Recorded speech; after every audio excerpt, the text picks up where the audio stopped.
Erin Adams, Wildlife Rehabilitation Center of Northern Utah. I hear there's some drama going down, so we'll dive into that a little bit. Let's start off, Erin, with you, because right now it's like 5:15 recording time. In about 45 minutes, there's going to be a little meeting down at the city concerning your state of affairs as far as, and I've got the paperwork here. Got the paperwork. So WRCNU, which is the Wildlife Rehabilitation Center, Northern Utah, and your official role is what? I am a wildlife rehabilitator. Wildlife rehabilitator. Mm-hmm. Okay. So this is the letter from. It's official. It looks official. It's got a letterhead and everything. Letterhead and everything. Yeah.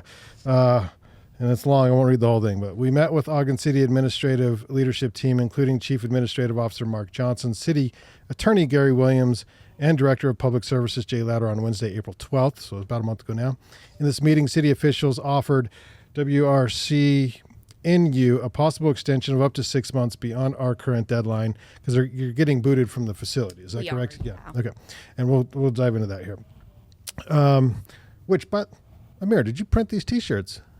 Yeah, organization printed the T-shirts. Okay. And they are amazing. Yeah. Like, did you print them or somebody else? No, I did. You did. Yeah. Thank you. You're welcome. Yeah. Okay, so in the meeting, 6 months beyond our current deadline to vacate our facility, contingent upon WRCNU finding a new building and beginning construction. So you got to find a new building and begin construction, which would be very difficult for WRCNU to do if we are basically impossible, able to get this extension. So it'll allow you to continue and ensure that the animals currently in the care can be released or placed in an education facility and prevent unnecessary euthanization of animals. However, it will not allow us to transition seamlessly and continue to accept patients, which means, have you guys shut down at this point? We have, yeah. So unfortunately, we're just not able to take on any more new patients because of our tight timeline. Right now it is baby season, so most of the patients that we're taking in need months of care. And because September 6th is so far our deadline, we don't have months. We have like 2 months. Okay, so you're Northern Utah. So where's the closest rehabilitation center in Utah? So the next closest one is down in Price. Oh, geez. Yeah. That's not even close. No. Yeah. Okay. And then there's another one that is located in Mapleton, but she specializes. She only does birds of prey, so she wouldn't be able to take in like a robin or a duck or something like that. And then that's it for Northern and Central Utah. Best Friends Animal Sanctuary has a small wildlife rehab program. They're based in Kanab. That's it. Okay, so you've been with them for how many years now? A lot. Like 10 plus or like 20 plus. Oh yeah, that's a lot. Wow. Okay, yeah, that's a lot. So 20 plus years. Okay, so and the purpose here is to rehabilitate injured animals, right? Yeah, native wildlife specifically. Okay. There's a lot of places that do domestic animals, things like ducks and chickens, but we really focus on the wildlife, things like sparrows, robins, ducks and geese, but also birds of prey, bald eagles, red-tailed hawks, waterfowl like pelicans, herons, all sorts of ducks, wading birds. We do it all. Which is awesome. Now, do you get the call from somebody who finds, say, an injured animal? Is that how that works? Or Typically, yeah. So, I mean, most of the animals, I would say probably like 95 to 98% of the animals that we get in are brought in by the people that find them. They pass them on the side of the highway, or they see them hit the window or something along those lines, and then they pick them up and they bring them in. I wish we had the resources to go out and do retrievals for animals, because it would definitely be a big help to people that find them, but we're just not able to offer that. So most of our patients are brought in by the general public. But you are an organization that's been around for, what was the inception? How long has the group been around?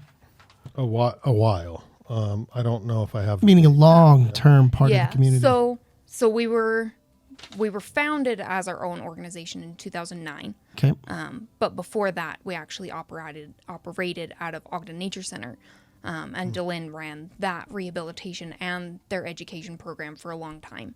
And then when 2008 hit and the recession hit, they actually basically just defunded the rehabilitation program. And so we didn't, we couldn't just let it go away. It was necessary in our opinion. So we took it and made it our own organization. And then in 2000, I believe it was 2010 or 2011, we moved into the building that we are now, which used to be the old Ogden Animal Shelter building, and we've been there ever since. Okay. And you've done some upgrades there, and we'll talk about that. How many animals could you guesstimate that you treat in an annual period? Thousands. Thousands. Literally thousands. I think last year we took in almost 4,000, like 3,600 easily. And the number keeps going up every year. So without what you do, what happens? I mean, there's not really other options. Legalities aside, the knowledge that it takes to do wildlife rehabilitation, it's just such a vast field that people just don't understand what it takes. So unfortunately, most of the animals don't survive. Okay. So you save thousands of animals a year, essentially. Basically, yeah. Okay. That's kind of the goal of our program.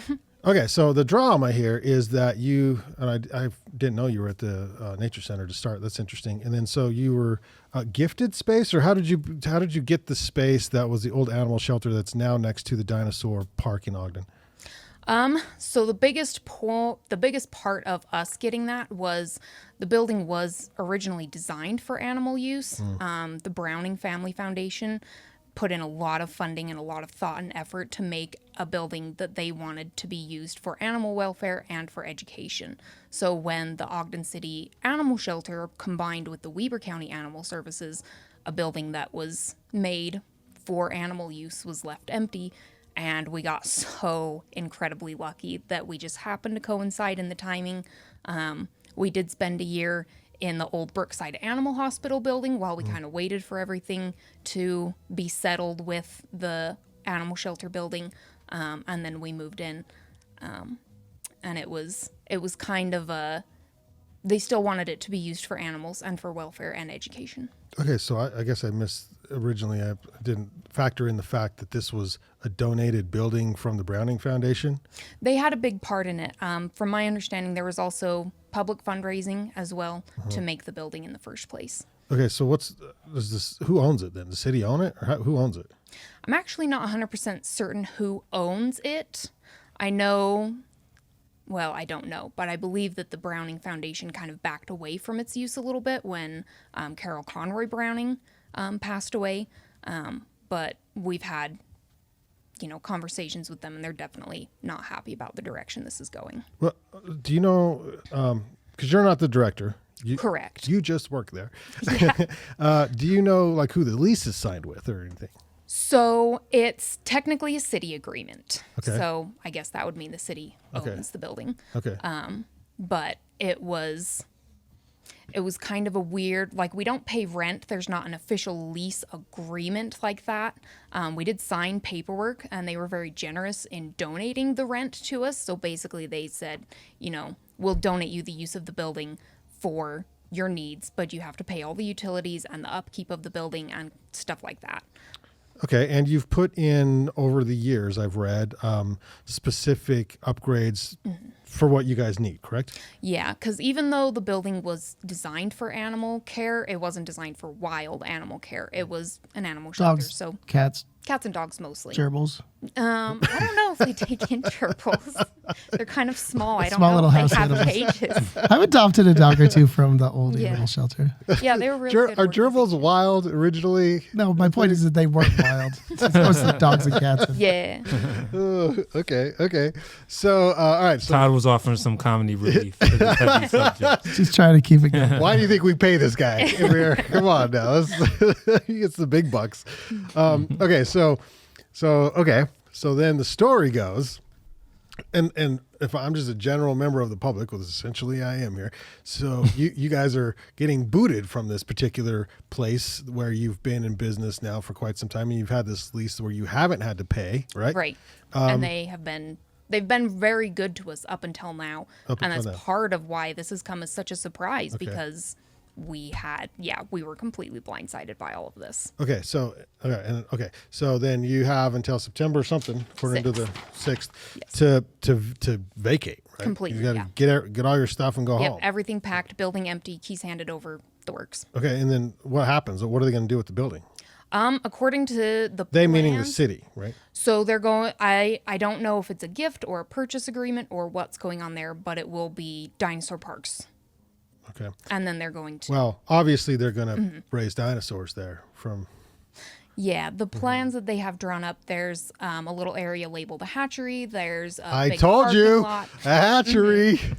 Yeah, and I'm there's. telling Yeah, you. the plot definitely thickens for sure. I'm not 100% certain what the hatchery will be used for exactly. In the official. Saw Jurassic Park. We've seen. It starts innocent enough. It does. It really did. Good intentions. Good intentions. It always starts with good intention. Absolutely. does. Yeah. Oh, so they're expanding. Yes, but when we got the news and at the city council meeting, their specific words were 144 parking stalls and a maintenance shed. Oh, okay. Well, that's different than baby dinosaurs. Right. So now that they've released these plans, it's a hatchery, which could be like building the dinosaur models. I'm really not sure.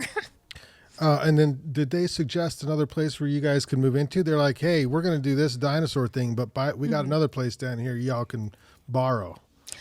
They have not Okay. actually done any of that. They've kind of left us to our own devices. Okay, so the argument I'm hearing from the city side was that you guys knew all along that this was not going to be your property forever. That is what they're saying. And technically, the lease agreement that we signed, it didn't have an end date. We were not actually told an end date. There was some question about when we first moved in. They were like, well, you're not going to be here forever, that kind of thing. And we approached Ogden City and Dinosaur Park and said, what is the actual deal? There was some question about whether or not we were going to be paying rent. It was kind of up in the air for a while. And so we just approached them flat out and said, are we going to be here long term? Are we not? What is the deal? We never actually got a reply as far as I know, whether yay or nay or maybe or we'll see. It was just kind of left up in the air. So we assumed, and then had been told that after a couple of years, all of this fine print in the lease that we did sign would kind of go away. We'd just be grandfathered in. We'd just be in the building. Okay, so I guess your argument would be we're saving animals' lives here, and we don't have to worry about that stuff right now. Right. Yeah. Okay. Well, and also, I mean, it was verbal. We were only told that verbally. Okay. Which is So technically the did you lease. have a written lease? We did. Okay. Yeah, and we did sign it. Okay. But we were verbally assured that it was not that big a deal. All of that fine print is just something that Ogden City puts into all of their contracts. Like after a couple of years, everyone will just forget about it, Well, and you'll be there. We're smart. But here's what I was that was our thinking. mistake. Trust me. I know, but Yeah. still, even as a homeowner, like our cousin up on 89, right, owns this house, has a beautiful front yard with trees and everything. Well, then like they decide we're going to expand 89, and all of a sudden like you're staring at a brick wall and half your yard goes away. Like these things can just happen unless you.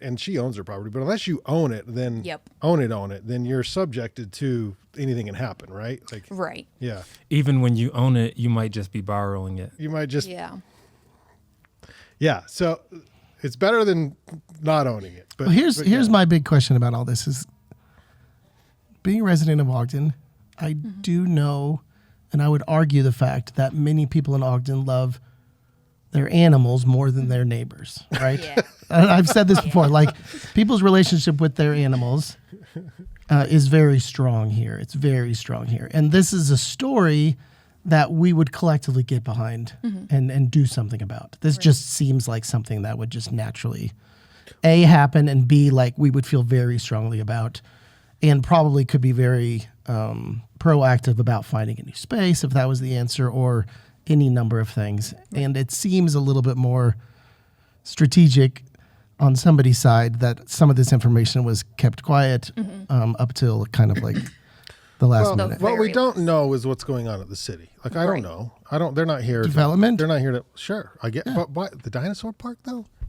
Is it really bringing in all that cash? Dino Park does well. Does some of the money from the dinosaur park go to the city? Like who owns the dinosaur park? It's a separate thing, but it brings a lot of people to Ogden. I don't know these answers. Parking lots. Parking lots are. Yeah. You know what? We need parking lots everywhere except for the dinosaur park right now. But there could be a hero. Apparently, the mayor, the outgoing mayor, is mentioned in this letter quite often, saying that he could change it. Like he's like the sole voice that could actually. Like why is he so important and laid out in this letter as saying that if Caldwell says no, but I don't want to do that, then everything stops. Do you know? Well, I mean, mostly because he's the one saying it's going forward. City council doesn't want this to happen. Residents don't want this to happen. We don't want this to happen. But he's saying we have to be out. Okay, but you don't know why exactly? Not exactly. There's a million different theories. Apparently we're not the only nonprofit that he's kind of screwing over on his way out. So I don't know what that all ties into, but. Okay. Todd? Decisions catch up. Yeah. This is where we're at, though, and I'm so happy to hear, honestly, just to hear more about this story. I know surface information, so it's nice to go a little bit deeper. What can we do? What can our listeners do? Yeah, there's a list here. At this point, Yeah. what's There it is. have We listed? do have a little list. Yeah, you want me to read off the things? Yes, because Okay. I can't remember all the Okay, Let's get to the good What can you do? Okay. It says, we thank our supporters for everything you have done to help us. Please continue to contact the mayor's office at Mike Caldwell at ogdencity.com and Mark Johnson at ogdencity.com. And please share the story with your friends so everyone knows. I mean, I'll just offer Mike some more beer. Maybe that'll work. I don't know what he's looking for, but donations to aid and expedite the move. Because if you do find a place, you got to move fast, right? Fast. Through Facebook, Wildlife Rehabilitation Center of Northern Utah. So go ahead and like that Facebook page, follow that Facebook page, stay in the know of what's going on there. They do have a Venmo, WRCNU1, and a website, WRCNU.org. Reach out to the mayor's office, follow on Facebook, like I just mentioned, sign the petition. Oh, there's a petition started. Yes. So that's on the website at WRCNU.org. And then share the story. So we're helping by sharing the story. Donations is what they need. So money always helps. Experts on social media. Who's your social media contact, or is that you? So right now it's actually Buzz for Facebook, and he is very overworked. So he may not respond right away. But yeah, right now Buzz Marthaler is doing our Facebook outreach. I've seen some videos coming out. Those were great. Yeah, those really helped kind of tell the story. Right. Yeah, and right now, I mean, we do still have patients in our care that we're also having to work on. Yes. We're still facing avian influenza, which never went away from last year. So this is spring and summer number 2 that we'll be dealing with quarantine measures from that. It's not a huge risk to people, but it's just so deadly to birds. It has a 95% mortality rate. So if we get an infected patient in, or someone walks in the wrong path and then comes into the building, it could literally kill all of our patients. So we have to be so careful. And then So moving isn't It's going to be hard because we will still have to keep that quarantine. right. Even if we don't have any active cases that are in our quarantine rooms, there are still certain levels of cleanliness that we have to keep everyone else safe. did the avian flu knock out the dinosaurs? Was an Could be. asteroid, I think. I mean, it was an asteroid. There's a million Yeah, theories. it's an asteroid. Yeah. At least that's what they told us. The Well, victim. now they're saying, Yeah. well, it's probably a combination. Maybe volcanic activity happened at the I same would time. believe that. and- Yeah. Yeah. Could be just fires. no on the reason West for Coast. only one disaster to The happen at West a time. Coast after all. fires. I don't know. These Canadian fires are just Yeah, they're killing us Yeah. now. awful right now. Okay, so I support nonprofits strongly, particularly ones that are fulfilling needs that are not being met by another group, right? And so it's not like there is another rehabilitation group that Right. also does what you do. And the fact that the closest one is so far away, this seems like something, I don't want to say no-brainer, but this really does seem like something that we should fight stronger for. And if it's not in the current location, which would be ideal, then what's the option? A new place. Right. So, I mean, ideally, they would be able to give us some more time, like 5 years would be nice. That would allow us to stay open, continue to accept patients while Our plan is to do capital campaign funding to raise enough money to buy property and build a building. Because even if we do find somewhere quickly, to get a building comparable to what we're in, we will have to build it from scratch ourselves. Sure. There's not. That's a lot of work. Yeah, I was going to say. So, what if there's someone listening who's generous and they have they have an old building? What would you need to do to sort of make that into what you need to pass for now? Right. So there's minimum standards that are laid out by the federal government as far as how big the cages need to be, what kind of substrate has to be in the bottom, the number of perches that the birds have to be able to use, what the walls and roof can be made out of. They're very strict. So to build something like that, we can. I mean, we have, our dream plans for an amazing building, but it's just going to take so long to get there. And right now, because it's going to take too long and we just don't have that kind of time, right now we're looking for a temporary facility to just move into as quickly as possible and reopen for at least some kinds of animals as soon as possible. And then we can start the capital campaign fund. If I could say something, I want to piggyback off of what Todd just said about supporting nonprofits.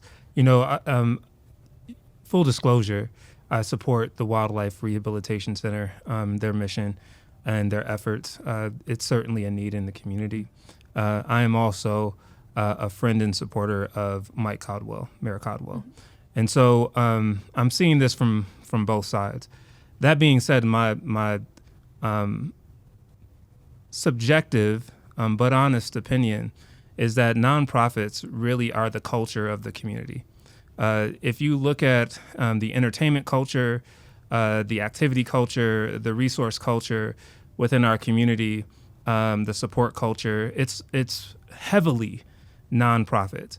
Whether it's the Goal Foundation in the Marathon, it's Ogden Downtown Alliance when it comes to the farmers market and other things, the YCC, the Children's Justice Center, the old St. Anne's, which is now something else, the homeless shelter.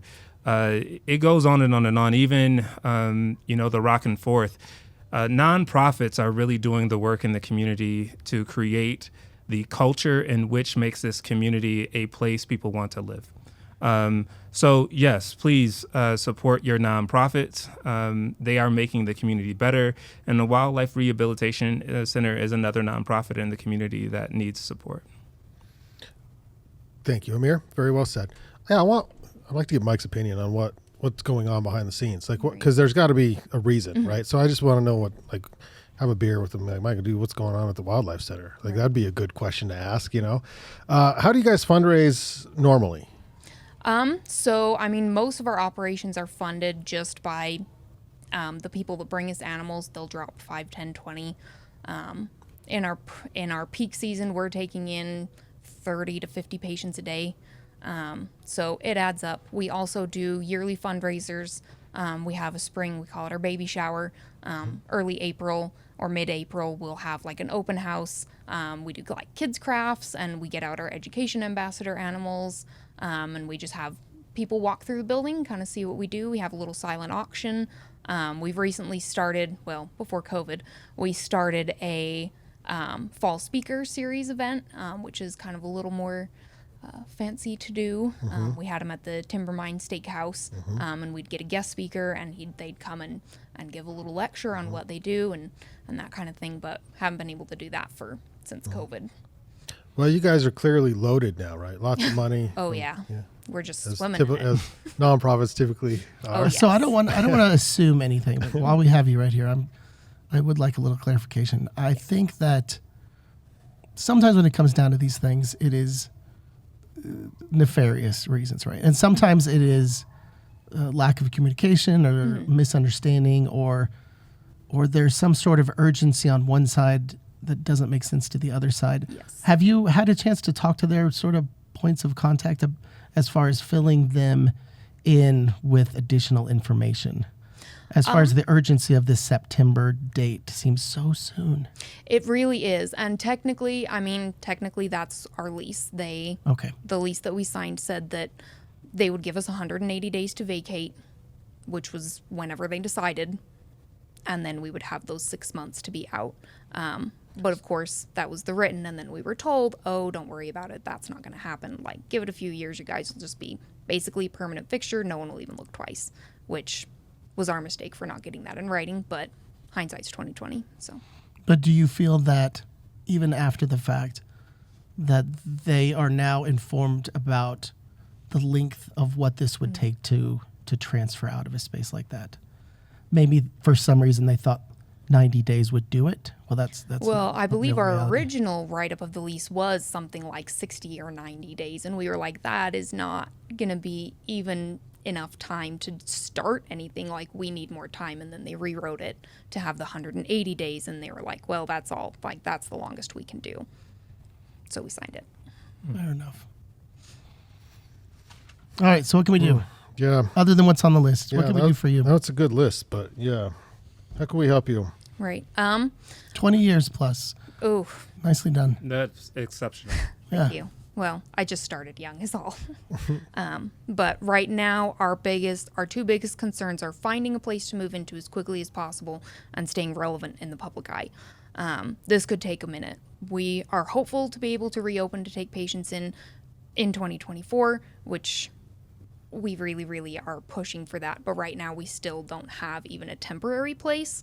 There's a few places that we are looking into, but the red tape is going to take a couple of months. Once we do find a place, then we have to move in as quickly as possible and retrofit it for our needs, which if we did, depending on the length of time that we had, we could do a lot, we could do a little, but there are the minimum standards that we have to do in order to be able to take in specific animals. And unfortunately, we're probably not going to be able to fully reopen. We will probably be limited on what species we can accept because we simply don't have the enclosures to keep a pelican in, a smaller space. We can keep one, just maybe Just one the one. pelican in our space. It's I not very big. drove the van actually down from Ogden, the start of the Ogden Marathon, and went up over Trappers, to get back to Ogden, and freaking bald eagle was flying by in Weber Canyon. I looked up, I'm like, there's no way. And I'm watching, I'm like, well, I don't know what else it would be. That thing's got to be a bald eagle. Yeah, there are, and they're everywhere. I was just up just past Morgan Canyon, and there was a bald eagle nest right off the side of the freeway. 2 bald eagles perched on either side. Do you guys get eagles into your facility ever? We do. Oh, yeah. We actually just released a golden eagle that had gotten into a fight with another golden eagle. As they do. It's turf wars, yeah. Turf wars.